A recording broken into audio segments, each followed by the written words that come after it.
I don't want to be the old guy that can't get out of his easy chair in 2 years, 5 years, 10 years, 25 years. I want to be able to be fit and active for a long part of the rest of my life. I'm going to be 62 soon. You know, how long is my horizon? Am I going to live to 80? Am I going to live to 100? You know, I have a buddy who says he's going to live to 150. I don't know if I'd want to live that long, but I'm living to 100 for the record. I'm definitely going to live to 100. And, okay. and my physical wellness vision is to be physically independent at the age of 90. And that's what gets me up in the morning to work out, because like even this morning, it's Monday morning and I'm like, I just don't want to work out. Jody and I played golf all weekend and I said, maybe I'll take a day off, but I wake up, I get out of bed, I get downstairs and I've got my clothes laid out, and I could put the gym clothes on or I could put my walking clothes on and go watch the sun come up. And I'm really excited because today we're talking about a self-care program. And when we talked about it earlier, you said, that sounds a little woo-woo. And I said, no, it's not. It's really about having a strong physical and mental wellness game in place so that you can take better care of other people. Because if you're not good and sound and solid yourself, you really can't take care of others. So that's what we're going to talk about today. So why don't you introduce yourself? Gordon is an insurance broker, probably has a better term for it, but he and I grew up in the insurance business and we're friendly competitors for the longest time. I left that business 4 years ago and you're still slogging it out. Still loving every day of it. I know you are. So yes, Mark, I'm an insurance broker. I own my own agency in downstate New York, do business across the US. Have loved our relationship as kind of business partners and competitors at the same time. Learned a lot from you, always appreciated your kind of guidance and stewardship, and loving that I'm on the show with you today. Well, it's so good to have you here. And I know that the reason I wanted to bring you on for this particular chapter in my book, Self-Care, which is the first chapter in the book, is because you are such a good prime example of someone who takes good care of yourself. You really do. And it's a combination of physical fitness. Why don't you tell us a little bit about it? Because I see you on Facebook and Instagram, and you're a mountain climber, you are a Spartan racer, you have this business in your backyard I don't know when you do it, but you find the gnarliest pieces of wood and carve them into the coolest looking bowls and candlesticks and things like that. So all of that is just awesome. So tell us a little bit about your physical wellness routine or regimen. Yeah, so every weekday I'm in the gym. I'm pretty disciplined about it. I recently, probably 4 or 5 months ago, joined a new gym that's very authentic, which is another word for non-air conditioned and gritty. And I get to the gym a little bit before 5, and there's a disciplined routine workout with probably 4, 5, 6 other people with a coach, and it's lifting. It's predominantly lifting. There's a little bit of cardio mixed in. I do my own cardio. I do my own running here and there. I hike every once in a while on weekends. Just try to stay active. But I put in a pretty solid hour of exercise every afternoon. And then after the gym, go home. My wife Karen has dinner ready, and we sit down and we eat, and then kind of go through the rest of the afternoon or evening. And I go to bed early, meaning like usually in bed by 9:30, lights off at 10, up at 5 to 5:15. My routine is not as good as yours probably in the morning, but solid breakfast. Get to the office around 6 in the morning, read the paper, try to get in 5 to 10 minutes of meditation, kind of plan my day if I hadn't done that already. And it just kind of flows from week to week. Weekends really are spent without any work, any business work. But I do get out and try to do some adventure stuff on the weekends, or woodworking like you mentioned, or gardening, or any other activity that we like to do. So that's the routine. So you go to the gym in the afternoon then, after work? Yeah, I've never really enjoyed it in the morning. Okay, it's so funny. I need to work out in the morning. If I don't work out in the morning, I don't work out. So let me ask you a question, because that's a pretty, have you been doing this a long time? Yeah, I've been pretty disciplined around the gym for years. Yeah. Okay. And you're in good shape. How about your nutrition? I would say nutrition is pretty top notch. In fact, for the last 3 months, I've been coached by a nutritionist at the gym to gain a little bit of weight so that I can add a little bit more strength into my routine and lift heavier weights. And I gained probably 6 pounds, which is, at our age, people are like, oh, don't tell me about gaining weight. They want to all lose weight. Right. But for some of the stuff that I do, I want to be a little stronger, especially for racing and for climbing.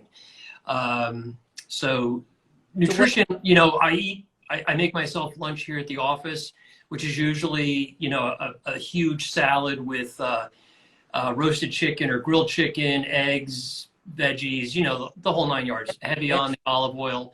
Dinners are very good. Breakfast is usually 2 or 3 eggs. That's, pretty basic. That's good. What actually drives you to do this? I mean, what is your vision or inspiration, or how does it, at 5 o'clock you leave to go to the gym, or 4 o'clock to get there by 5? What's driving you to do that? A couple things, like we mentioned, I'm active in Spartan Racing, which is pretty intense. So there's 3 different levels of Spartan Racing, which is all obstacle course based.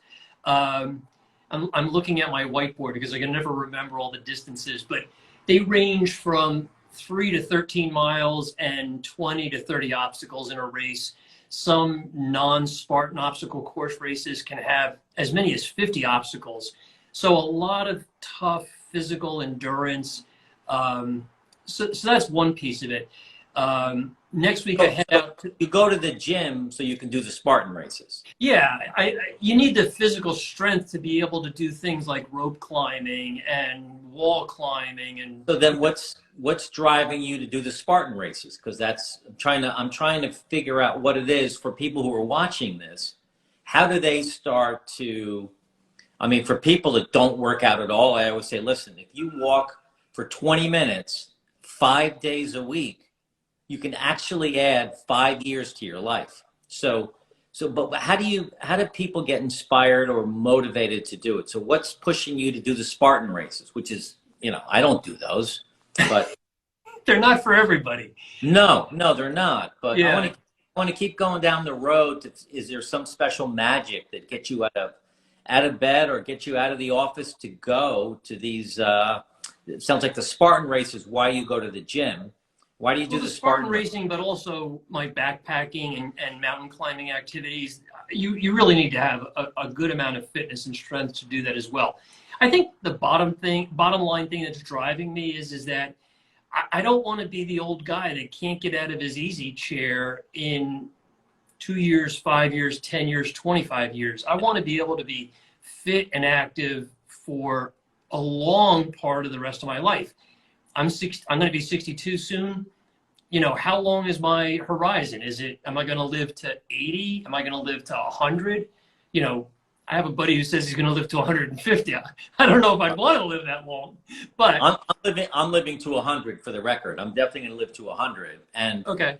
And my physical wellness vision is to be physically independent at the age of 90. And that's what gets me up in the morning to work out, because like even this morning, it's Monday morning and I'm like, I just don't want to work out. Yeah. Jody and I played golf all weekend and I said, maybe I'll take a day off, but I wake up, I get out of bed, I get downstairs and I've got my clothes laid out and I could put the gym clothes on or I could put my walking clothes on and go watch the sun come up. And I said, you know what? It's 4:30 in the morning. So you're going to get your ass in the gym. You're going to work out for half an hour. And then you're going to go watch the sun come up. But it's because of that vision, like you just said, of not wanting to be sedentary, not wanting to be able to get out of a chair. I mean, there's so many people that, particularly when they enter retirement, Gordon, people just sit back, take it easy, and slow down. Yeah. And that's okay for a week or a month or even a year. But then that's not going to work anymore. Yep. Because as you get older, you probably, you know this, you're going to lose muscle mass, you're going to lose strength, you're going to lose stamina, and you're not going to be able to do anything. True. And that all combines to driving this whole thing. The other thing that I think I adopted probably 4 or 5 years ago was it was instilled in me. I had a coach that trained me in Spartan. He's a sanctioned coach, and his big thing was embrace the suck. I mean, that was his byline, embrace the suck. And I kind of adopted this philosophy that just do the hardest shit you can do and just love doing it. And a lot of people are like, oh, you're out of your mind. Why would you ever want an ethos like that? Why would you want to feel like embracing the suck is a good thing? And for me, the reason it's a good thing is that it makes everything else so much easier. Well, You know what I mean? okay. So it makes everything else so much easier. How does it make your relationships better? Boy, that's a tough one. Well, so listen, you've got the Spartan Races, you're working out. By the time you get home and have dinner with Karen, what's your mindset like? If you didn't go to the gym and you just went from the office home to have dinner, have you tried that? Do you feel a difference if you don't work out? Yeah, I think that the whole thing of working out not only exhausts my body, but it also kind of releases my brain from the rest of the day. Yeah. It's a big detachment. It gives me a much more peaceful feeling that, okay, I've exhausted my body. Now I can go into more of a rest mode.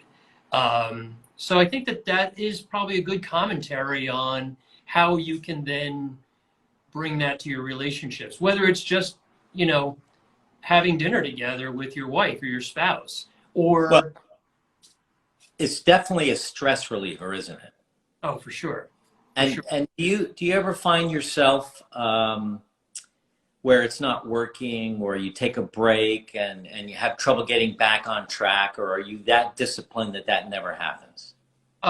If I have an injury and I have to sit out for a few days, I'm miserable. I'm really not happy. So yeah, definitely 100%. I don't take injuries very well. I try to push through them, which may not be the smartest thing, especially at our age where you should give your body a break. But I think I broke my toe last week in a Spartan race, and my buddy who I'm going out west to climb with, he's like, well, you should go to the doctor. I'm like, doctor can't do anything. No, He's no. like, well, you should find out. I'm like, Yeah. I don't want to know. Yeah. So do you have so I'm not as disciplined as you. So I can go 2 or 3 days without working out for whatever reason, but I feel it immediately. Like if I don't do my morning routine, which really is so important to me. So I get up at 4:30, 5 o'clock, and this doesn't mean everyone who's watching this has to get up at 4:30 or 5, but whenever I get up, the next 60 minutes is mine. And that's 20 minutes in the gym, 10 minutes meditating, and 20 minutes journaling with my cup of coffee. And after that hour is over, I'm good. I haven't looked at my phone really. I haven't looked at emails, but I am really in a place mentally and physically that I'm pumped up and fired. And anything that happens during the day, I really can handle so much better because I do it. When I skip the morning routine 1 or 2 days in a row, I feel lethargic. I feel sad. I feel annoyed at myself. I get all of these emotions that come out that set me back. So paying attention to how your body feels is so critical. And I think as we get older, we're paying more attention to that because our aches and pains are a little more apparent. When you're 30 years old and you break your toe, you might not even know it. When you're 62, you're going to know it a little bit more. And when you eat crappy food, when you meal, when you drink too much, you're going to feel it. And and drinking too much for me is more than 2 beers. Yeah. Well, but feeling that and really recognizing it and paying attention to how you feel is important because you can adjust. Do you have an Aura ring or anything like that to track your sleep? No, I've seen them. In fact, my Spartan coach has one. He swears by it. He thinks it's the best thing in the world. Do you have one? I do. And Jody, I've had it for 2 years now, and it's the first thing we do. So if I get up at 5 to 6 is my time. We have coffee from 6 to 6:30. So we always set aside the first 30 minutes of the day that we're together to plan our day, check up on the kids, or whatever else is going on.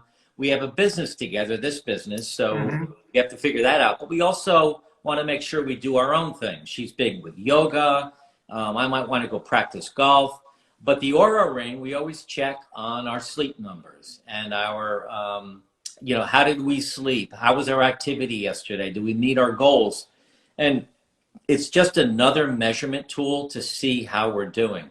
And I'll tell you what, if I have a glass of wine and red meat at night, my sleep numbers and readiness numbers will just be terrible. Yep.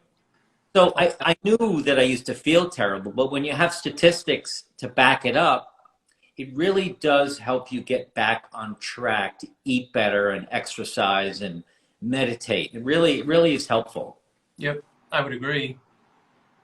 But you don't sound like that's what the Apple Watch does to some degree. Yeah, good. Yeah. So what about, is there anything that's missing from your self-care program, or do you think it's pretty good? I think, there, you try different things, and like, I was like, one of the things I wanted to really do is learn a foreign language. I wanted to learn Spanish, especially after being in Nicaragua so many times with you. I was like, I got to learn Spanish. And I've started and stopped a million different times. So I bought this, I'm looking at it on my other screen right now, this app called Babbel. And I figured this would be a good morning routine thing. And it doesn't always happen. In fact, it probably hasn't happened for 3.5 weeks. And it bugs me that I'm like, why am I resisting it? I've got 3 hours in the morning before anybody contacts me. Like, I'm not sitting here waiting for inbound calls. I've got time. Why am I not doing it? So those things, they kind of irk me in the back of my mind. Like, it's right there. Just click on Babbel and take 10 minutes, 5 minutes, and learn a little Spanish every day. Yeah. Do you drink coffee in the morning? I do. I'm a big coffee drinker. And when do you have your first cup? When I get to the office around 6 o'clock. So you don't have it at home. You get up and you go out pretty much? Yeah. Well, I get up, have breakfast, I shower and everything, okay. Have breakfast, come into the office. For those who don't know me, my office is 5.5 minutes from my home. So it's a short drive. I sit down, start my cup of coffee, get my computers going. If the paper came on time, the paper's on my desk, ready to be read, which is part of my morning routine. Yeah. And, I'm not like gobbling down cups of coffee. It's just a nice, easy thing. And that kind of gets me going in the morning. Well, the thing that settled my morning routine up, or set it up and made it consistently happen, was my morning cup of coffee, because that is, to me, the holy grail. That first fresh cup of hot black coffee. Oh, I just love it.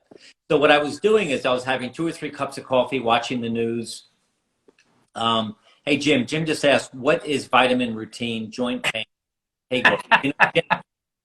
I stopped taking vitamins probably 5 or 6 months ago when the FDA said they're basically worthless.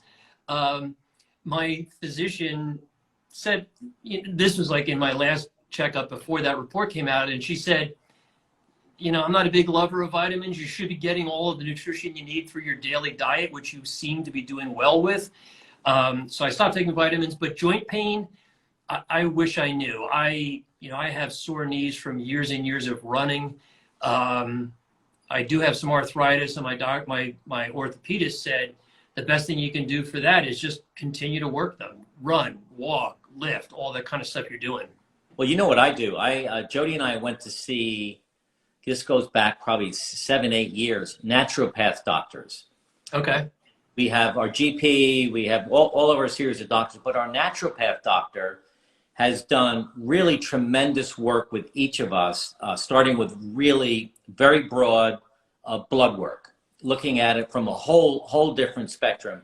And we each take a dozen natural supplements each day to help us with inflammation in our body, whether it's joint pain or aches and pains, whatever it is, food allergies we might have. But it's really something I strongly recommend if you have the financial resources, because these aren't covered by insurance, it's private pay. But to get some natural supplements makes a huge difference in your health and well-being. So that's something to take a look at. And Gordon, you too. There are natural supplements you can take, not the vitamins, but I also take 2,000 milligrams of vitamin C every day. In the morning, I take elderberry syrup. We take mineral drops. There's a whole regimen of what we do. I'm thinking this. We probably should do a YouTube episode, Jody and I, on our supplements, because we do take a lot. I just started doing water nutrition, not nutrition, hydration. How are you with hydration? We both do about 100 ounces of water a day. Oh, I consume a ton of water every day. Yeah, it's so important. Yep. But anyway, I hope that answered your question. So yeah, we're I really admire everything you're doing. I love seeing you on Facebook doing your mountain climbing and your running through fords and barbed wire and over walls and up ropes. It's really cool. And I said to you over the years, I'd love to do one of those with you, but I haven't figured it out how to do it, but I really should, because. Well, I'll tell you, last weekend, it goes back maybe 2 months ago, there was a Spartan stadium race in Philadelphia. I saw so that. My kids live in, I'm sorry? I saw your pictures online. Yeah. So my kids live in Philly, and I said, hey, who wants to do a Spartan race with me? And everybody's like, no. So my son said, well, maybe. And my daughter-in-law, his wife, said, I would love to try it, but I don't know if I'm in good physical condition to do it. I'm like, there's millions of people that try this race. And the founder of Spartan, his name is Joe DeSena. He was a hedge fund guy in Manhattan for many, many years. And his goal is just to get people off the couch.